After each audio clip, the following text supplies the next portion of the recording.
Hey, welcome back, you guys, to this beautiful day. A little bit overcast today. We're going to be planting a peach tree from beginning to end. We're here in our backyard at the new house. We have over in the southwest facing corner here, it's actually the northeast corner, but the way the sun hits it, its sun is coming in from the southwest. It's a very warm corner, and we have a peach tree planted here that was already here when we moved into the home.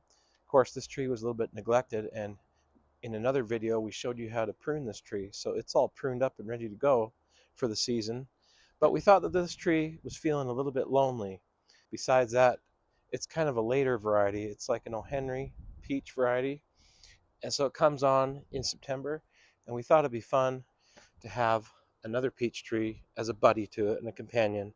And this variety that we're going to plant today is a Red Haven variety. And this variety is going to come in middle to the end of July, depending on the season. Now, before we start digging the hole, first thing we need to think about the spacing. Maybe the first thing before we even decide the spacing on this tree is let's take a look at what they did on this tree. Because we don't have a huge yard here. So the first thing I want to do is take a little measurement here and see what they decided to do on this existing tree. And it looks like they planted it 11 feet from that fence line, and they planted it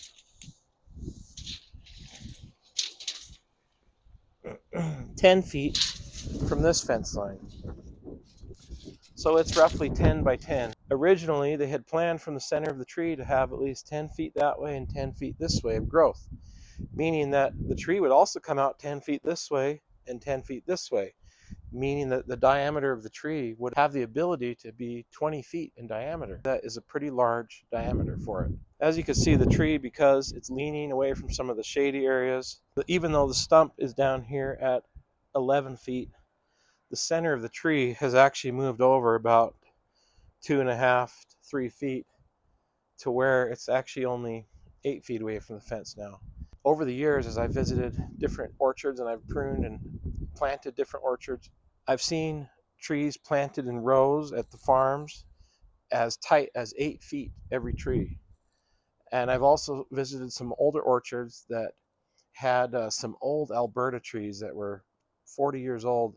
And these trees were planted 26 and 28, 30 feet apart in a big grid. What we have found is that a pretty good size for a tree to have a good amount of production and be pretty happy, healthy, is 10 to 12 feet apart in a row.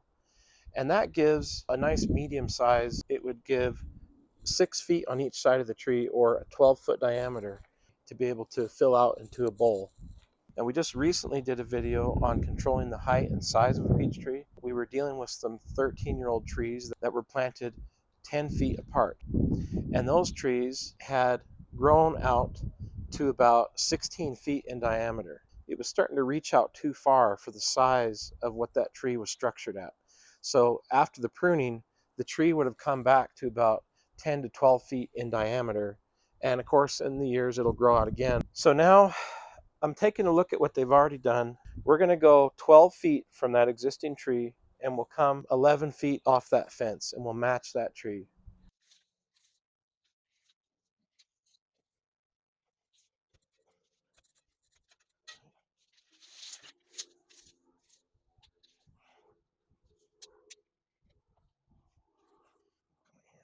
Even though the trunk of that one is planted at 11 feet, you see that tree leans over pretty hard. It's possible that this tree might decide to lean a little bit too in the future from the shading of the house in the evening. So maybe eventually it will look a little bit more matching to that one. We have our X right here. We just stuck in the ground. Now we're going to begin digging the hole. Now as I dig, I'm going to keep my eye on the center of that X, and I'm going to come about maybe a foot away. And as I do that, I'm going to make a big circle.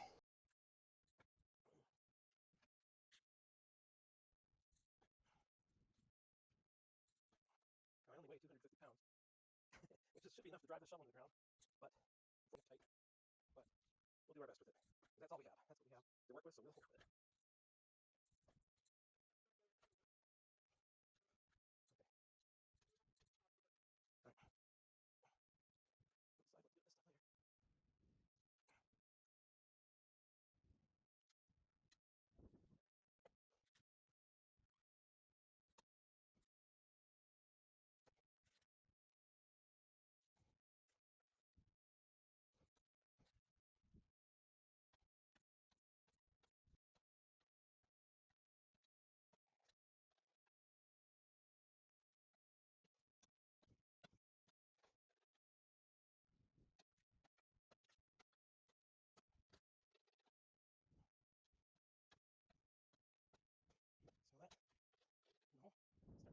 All right, as we're digging this hole here, we've run into a layer down here beneath this little, it's about 12 inches of the topsoil layer here.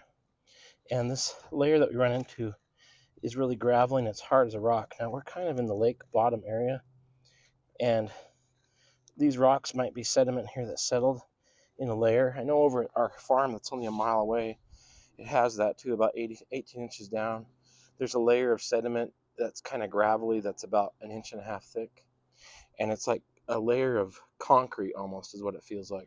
And that is right here too. But what we're going to do so that the roots of this tree don't run into this hard rock, we're going to break all that out of there, and we're going to go down another 4 or 5 inches past that so that we can make sure that this tree's roots have the ability to go down deep and get really well established.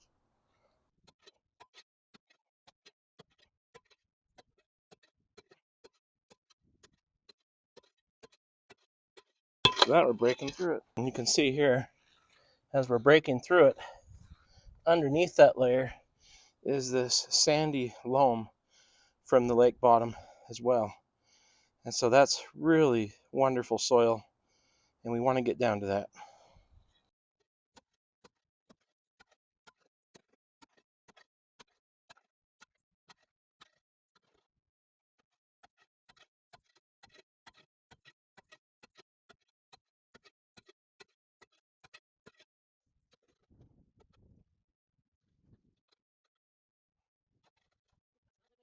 So it was tiring getting through this hard pan layer, and now we're down into that softer stuff again. So the hole is about twice as deep as this root ball we're about to put in there, and it's also about twice as wide as the root ball we're about to put in. And part of the reason we did it that way is we don't want this tree to feel like it's going to be moving from one container to another. We're trying to open up the ground and loosen up the ground, kind of like how we plow the fields and we loosen them up so that the new seed bed is ready. Well, this is the same way. We're kind of loosening up the ground all around it so that those roots get settled into the new soil. And we use the tip of our shovel like a pickaxe. You know, that's a hard way to go. And luckily, I'm a tough enough guy to get through there. But, you know, if you have, for a hard pan layer like that you got to get through, they have big chipping irons that you can buy, and you can chip your way through there a lot easier than having to wear the tip of your shovel out like I did. Another thing is, if you run into some bad ground in your yard, don't be discouraged, because that's common. Often what happens is that when they do new housing in a subdivision, often before they develop housing projects, they will actually strip off all the topsoil in the area down to the subsoil, which you're starting to see here mixed in. The subsoil kind of has a lighter look to it. Oftentimes, if you just keep digging a little bit deeper and don't give up, sometimes you will start to hit the original topsoil. It'll just be down deeper. The first couple inches is backfilled with road base and crappy soil because they're trying to quickly make money on the house. They're just trying to get the dirt backfilled in there, and they're just trying to plant some lawn. And so oftentimes, even people's lawns, they have a hard time keeping them watered. And you know, we have some gravel mixed in here, and peach trees especially, they really do like good drainage. So they don't mind mixing with some rocks and some gravel. And we just gotta get it deep enough here so that they have a chance to spread out. Now that the hole's dug and we've loosened all that dirt up there, we've plowed our field, as it were, then we're gonna just measure how deep this dirt line is in here. It's about 9.5 to 10 inches. So we want to backfill the dirt now, about to right there. So even though we just dug this out, we're going to put it back in now because it's loosened, and we're going to build it back up with that looser dirt. All right, let's just check that real quick. And it's about 12 inches. Let's go a little more.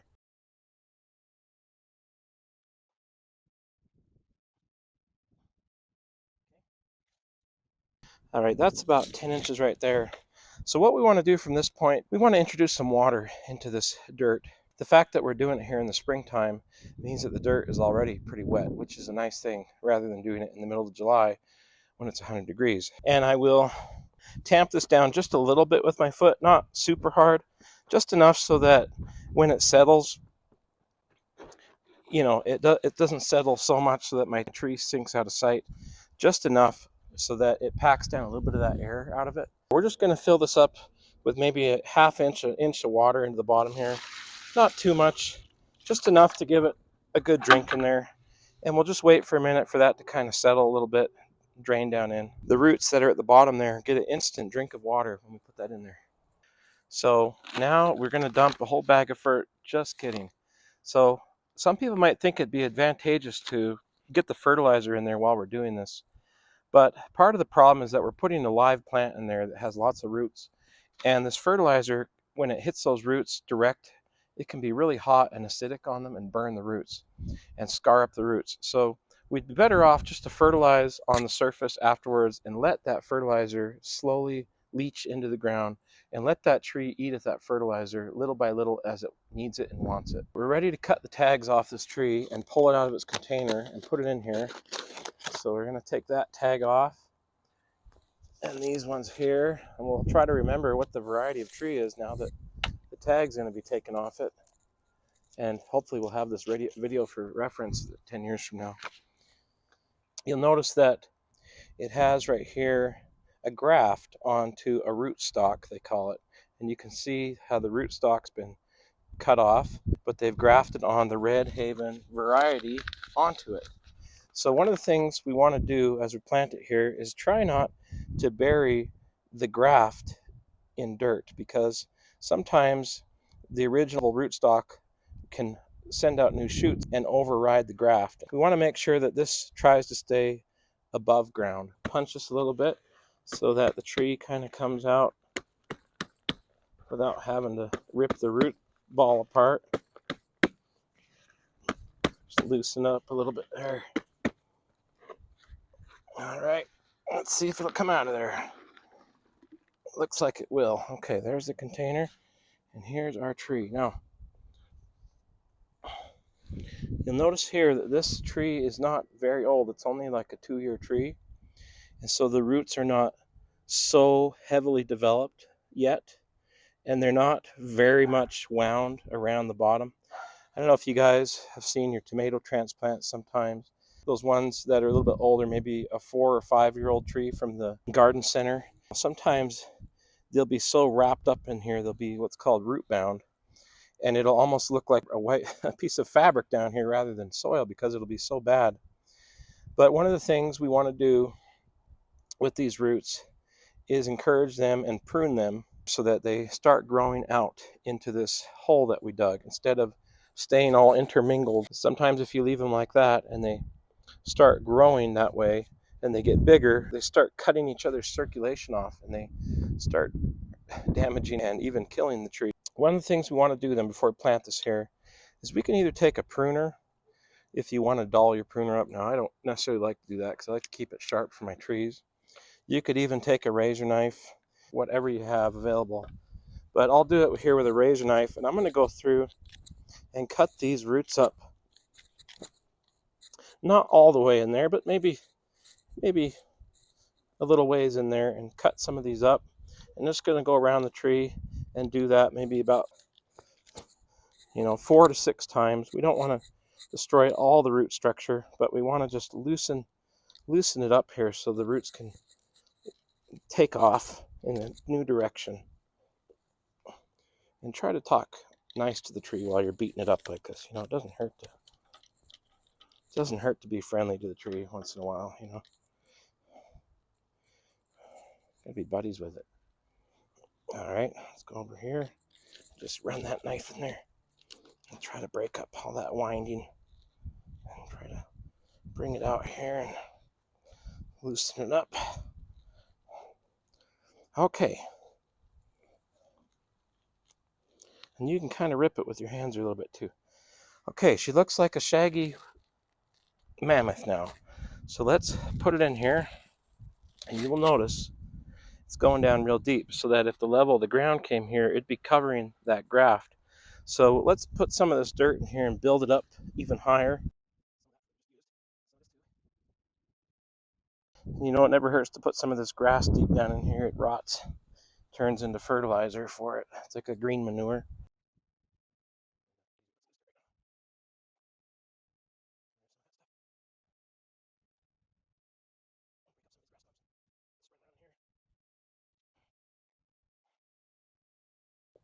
I'll try to be quick about this. I mean, we don't want to take forever.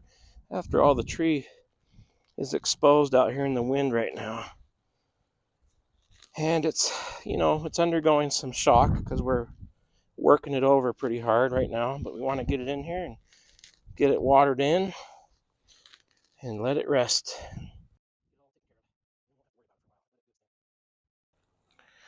Okay, now we're looking at that. And if we're looking at the level of the ground here, it's coming up to about the bottom there. And so that's pretty close to where I think we want to be. Now, just about the orientation of the tree, you'll notice that the tree kind of has a curvature to it. It's leaning one way. Well, that tree behind us is too, and maybe if we want them to kind of look the same way eventually, maybe we'll lean that one kind of the same way the one behind us is. Maybe it'll feel like they match. All right, so it's kind of in the center of the hole there, and we'll just try to stand it up straight, and we'll try to bring in some dirt around it now.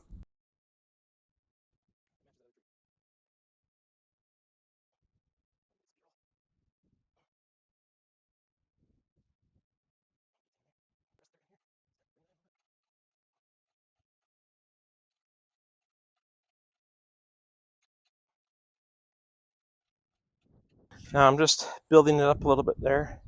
We're just going to come and tamp it down a little bit. Now we're not going to use a construction jumping jack and try to get it like concrete. That's not what we're doing.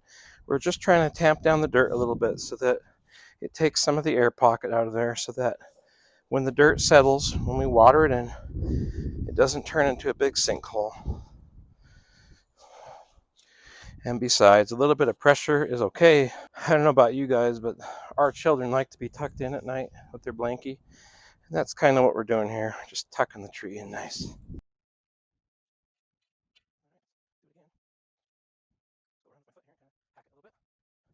Looks like we're doing pretty good at keeping the graft above ground. Now the ground, even though we're packing it, we're not packing it very hard, and so it's still going to have some compaction going on later on where it will make it dip. So it's okay to build up a little bit of a mound, even though it looks a little bit high right now, because it will sink down in time a little bit. So now we've got the tree planted in here, and we want to give it another drink of water so that the roots that are down low might have some water, but we also want to get some water to the roots that are closer to the surface. And now we just take the dirt a little bit here and dig a little bowl around it for a minute. That water will sink in there pretty quick, and then we'll cover it all with mulch. So let's just dig a little bowl around it there, and we'll do the water.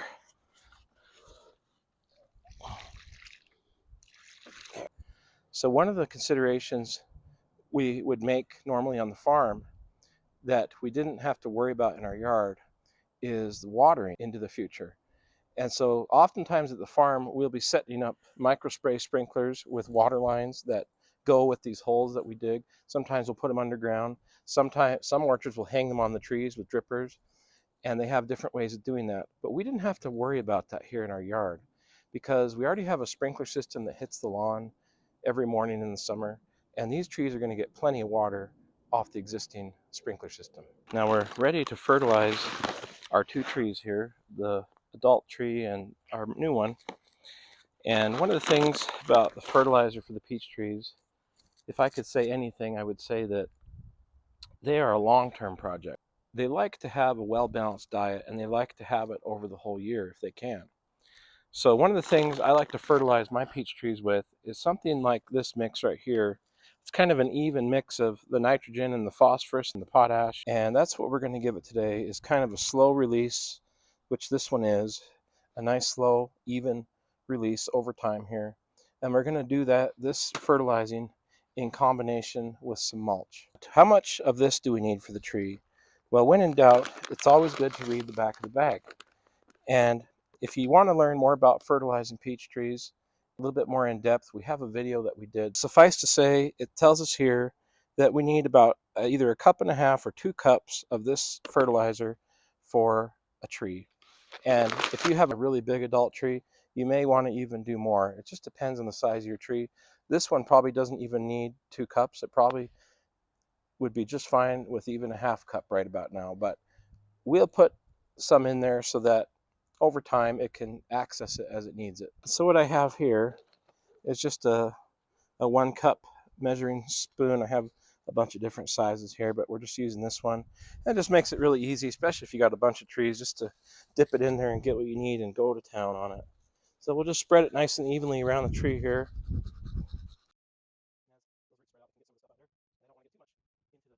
So I only used 1 cup on the smaller tree here. I'm going to come over to our bigger tree over here and I'm going to use 2 cups on it.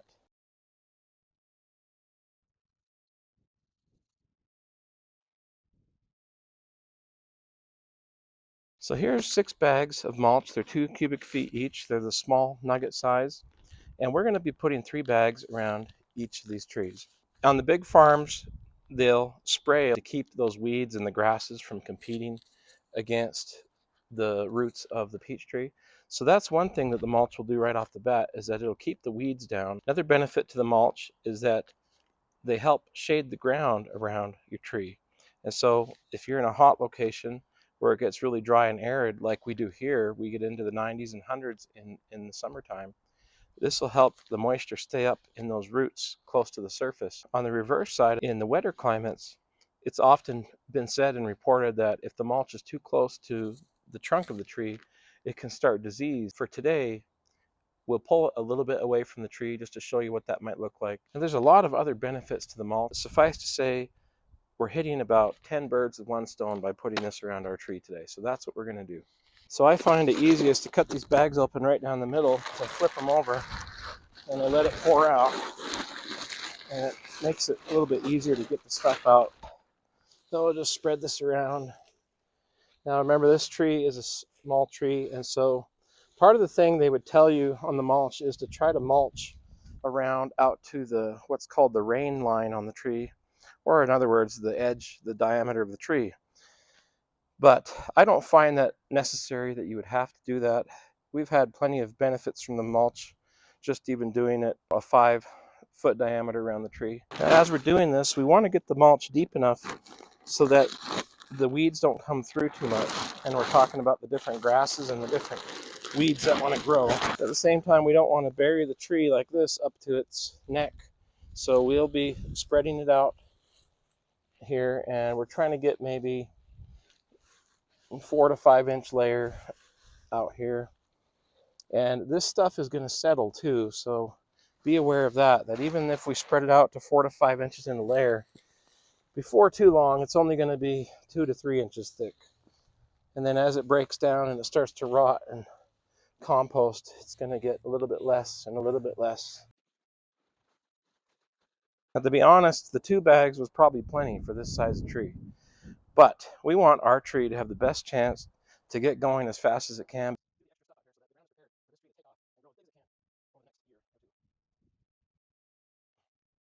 And see here, we're just making a little gap there where the bark isn't up against that tree too much. It kind of has some air in there. To mulch the older tree here, you notice it has all the weeds and the grass growing around it. And we're just going to cover those all up with the mulch. And those weeds and the grass are going to end up dying under there. And they're going to turn into a green manure crop for the tree to eat. So it's kind of like the Lion King, where it's a circle of life.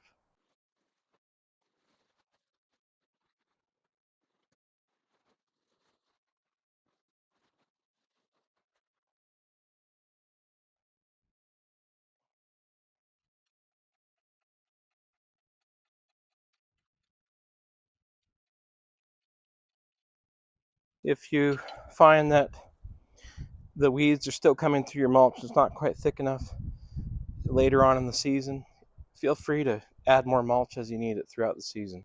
So now that we have the trees planted and fertilized and mulched, we have one last thing we're going to do. A little bit of pruning on this young tree right here. There's a few things to think about before we do this. Number one is that it's a young tree and we want it to get up to scale. We want it to grow as big as it can in the first few years here as we structure it. One of the things we want to try to do is make sure that this tree has some solar panels to be able to pick up all the sunlight. And those, just like a solar panel, powers the tree to be able to do its growing. We don't want to chop it so much that it's missing everything. So one of the things we're looking for now on the pruning is we want to develop what's called the scaffold branches. And these branches are going to help build our structure as we prune into an open center satellite dish, one of those martini cup type shapes, which is what is the standard used on most peach orchards and is what I've been trained in heavily. And we're looking for 3 to 5 branches that are going to be your main supports coming off. Well, I always pick the number in between 3 to 5, and that number is 4, and those usually seem to do best. I think of the peach tree like the quadrants of a compass. If you were looking straight down at it, you got north, west, east, south. And so that's what we're going to try to find here today. I'm going to look down at the tree, and it's nice if the branches can be offset a little bit. Let's say one was here, one was here, one was here, and one was here. It's kind of a nice thing if they can have a couple, 2, 3, 4 inches of offset, and they can have a good conduit system where they can get the different energies up to the different areas in a very organized and efficient way, and you'll have really healthy peaches that way. But it doesn't always happen that way. In fact, it rarely happens perfectly because each tree is custom. We want to keep the scaffolds, start them down a little bit lower if we can, because for us, we want the tree to be only about 7 or 8 feet tall. But it doesn't have to be that way. It can be taller if you want to involve ladder work, and that's okay too. And it may be the case that you need to do that in your yard because maybe you have space up into the air, but you don't have much space around your yard. Often we don't want the branches way down here poking out because we're trying to mow the lawn, or we're trying to access our flower beds, or we're trying to walk around the tree a little bit. Maybe the kids play in the backyard and you don't want them to hit their head on the low-hanging branch every time they run around it. So those are some things where you have to weigh it a little bit and say, do I want my tree to be structured just up a little bit higher in the air? Or am I okay having it down low so it's easy as pie to do all my maintenance on the tree? So I'm going to pick this one for north, this one for east, this one for west. So anything else going south, west, or north is coming off right now. Okay, so we have north, east, south. Now we got to figure out what it is that's going to come west for us. We can pick this one if we want, but you will notice on this one, he's not looking too good. In fact, he looks like he's either dead or dying back currently. But we have one here, he's not looking too good either, coming west. So I'm worried that if I pick that one, he's not going to be the one I want. But what I can do as a little safety for myself is I can say, well, I don't mind having the extra leaves right now anyway. So here's a temporary decision. I'll cut off this one here, head that off, but I'll leave this one that was headed out west. And if nothing happens with these two that I'm going to leave for my west branch, if they die or if they don't make it, then at least I have this one to fall back on for now. And if they do a good job and something wonderful happens out here, then this one can get cut off later. So let's leave that one and we'll get rid of these other extras in here. And I'm going to leave these two that are coming out west for now, and we'll see what happens with them.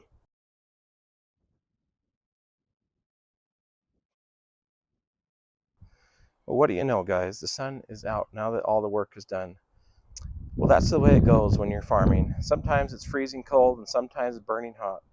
But today we accomplished our goal and we got our trees fertilized and mulched, and we got our brand new one, Red Haven, here planted. Thank you guys for watching our videos, and if you found these helpful or enjoyed them, please consider subscribing or liking our videos. That would be very helpful to us. See you on the next one.